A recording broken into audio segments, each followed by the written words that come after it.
The biggest reason most retail investors lose money isn't their stock picks. It isn't bad timing. It isn't bad luck, bad sectors, or bad earnings, surprises they didn't see coming. It's something far more uncomfortable than any of those things. It's them. And before you say, not me, I'm disciplined. Stay with me. Because by the end of this video, I'm going to show you 4 psychological bugs hardwired into every human brain that have been destroying portfolios since before the stock market existed. These aren't personality flaws. They aren't stupidity. They are evolutionary features that kept your ancestors alive for 2 million years and have been quietly draining brokerage accounts ever since. And here's the part that should genuinely bother you. Wall Street didn't just discover these bugs. They studied them, mapped them, and built entire trading desks around exploiting them on a predictable clockwork schedule. So let's talk about what's actually happening inside your head every time you open your brokerage app. The mainstream story about investing goes like this. You research companies, you analyze numbers, you make rational decisions, you wait. The math works out, simple. That story survived in finance textbooks for decades. It was called the efficient market hypothesis, the idea that markets rationally price all available information, and that investors are basically logic machines in suits. Clean, intuitive, completely wrong. Because in the late 1970s, 2 psychologists named Daniel Kahneman and Amos Tversky started running experiments on how humans actually make decisions under uncertainty, not how they should, how they actually do. And what they found was so consistently irrational, so systematically predictable, and so universally human that it eventually won a Nobel Prize in economics. The core finding was simple and devastating. Humans are not logic machines. We are emotional creatures making emotional decisions and then constructing logical explanations for them after the fact. And in financial markets, that gap between the emotion and the explanation is exactly where the money goes. Here are the 4 bugs, and I want you to ask yourself honestly, how many of these have you felt in your own account? Bug 1. Loss aversion. Humans feel losses approximately twice as powerfully as equivalent gains. Lose $100 and it hurts about twice as much as gaining $100 feels good. This is not a preference or a personality type. It is a documented, reproducible feature of human psychology that shows up in every population ever studied, and in markets it is catastrophic, because it means you will hold a losing stock far longer than you should, hoping it comes back, because selling makes the loss psychologically real. Meanwhile, you'll sell your winners too early because locking in a gain feels safe. The result? You cut your flowers and water your weeds. Every single time. Research consistently shows loss aversion is the single strongest predictor of poor retail investment decisions. Correlation of 0.51 across multiple large-scale studies. More than herd behavior, more than overconfidence, loss aversion wins. Bug 2. FOMO. Just 5% of informed investors can influence the decisions of the remaining 95%. 5%. One guy on CNBC, one viral Reddit post, one trending ticker on Twitter, and the other 95% start moving.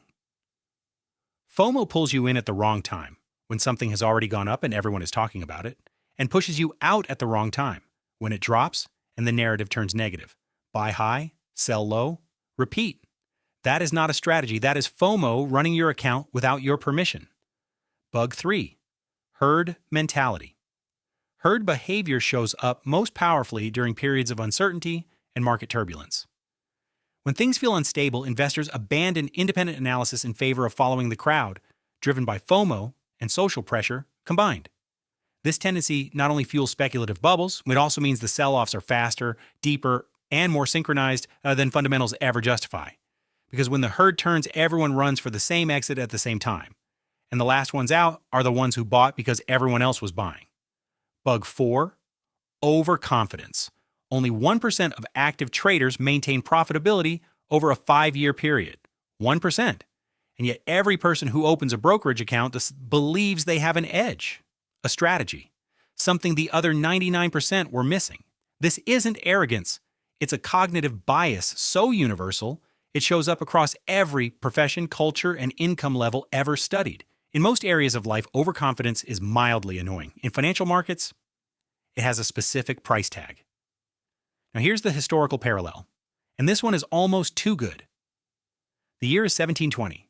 The South Sea Company, a British trading corporation with a government monopoly on South American trade, started climbing. Then it kept climbing. Then it went vertical. All four bugs activated simultaneously across the entire British investing public. Loss aversion kept early buyers from selling. FOMO pulled in late buyers. Herd mentality created a self-reinforcing frenzy. And overconfidence made everyone believe they'd know when to get out. Among the buyers was Isaac Newton, the man who invented calculus, who figured out gravity, who is arguably the most analytically powerful mind in the history of Western science. Newton bought early, made a profit, sold, watched it keep going up, bought back in at the top. When the bubble collapsed, and it collapsed completely, Newton lost the equivalent of millions in today's money, and he reportedly said, "I can calculate the motions of heavenly bodies, but not the madness of people." Isaac Newton, destroyed by the same four bugs operating in your account right now, which brings us to 2025 and 2026, because nothing about this has changed. GameStop, crypto, AI stocks. The specific asset changes every cycle. The psychology is identical every time. And Wall Street isn't just observing this pattern anymore. Quantitative funds now incorporate social media sentiment analysis because Reddit threads and Twitter momentum have done a better job explaining short-term price movements than traditional earnings models. Institutions aren't fighting your biases. They are pricing them in and positioning around them. You are not competing against other retail investors with the same bugs. You are competing against algorithms that have mapped those bugs to the millisecond. So here's what you can actually do about it. Fast version. Name the bias in real time. When you feel the urge to buy something because it's going up and everyone is talking about it, that's FOMO. Name it. Pause. Then ask whether the fundamentals changed or whether the narrative just got louder. Those are different things.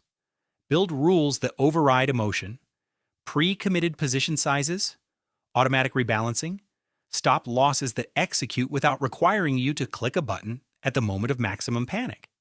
The investors who survive market cycles aren't the ones with better instincts. They're the ones who removed themselves from the decision at the worst possible moment.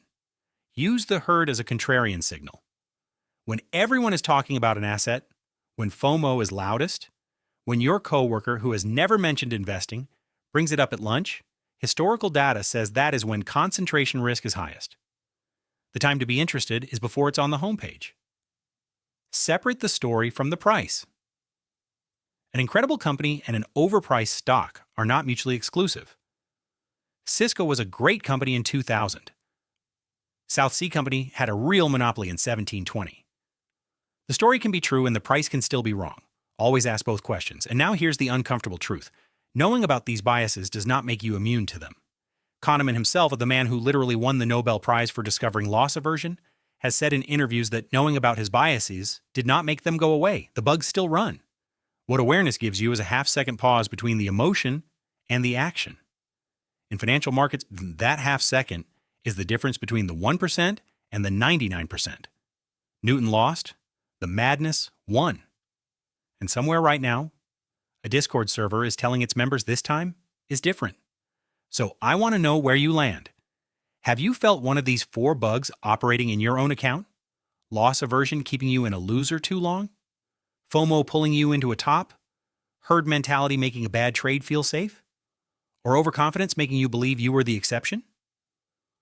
Or do you think behavioral finance is overstated and disciplined investors can genuinely override these biases consistently? Or is the game so tilted toward institutions that individual investors should just buy index funds, accept market returns, and stop pretending the other option is realistic? Or drop it in the comments. Because the most interesting part of this conversation isn't the data. It's watching people argue about which bias they don't have, while demonstrating it in real time.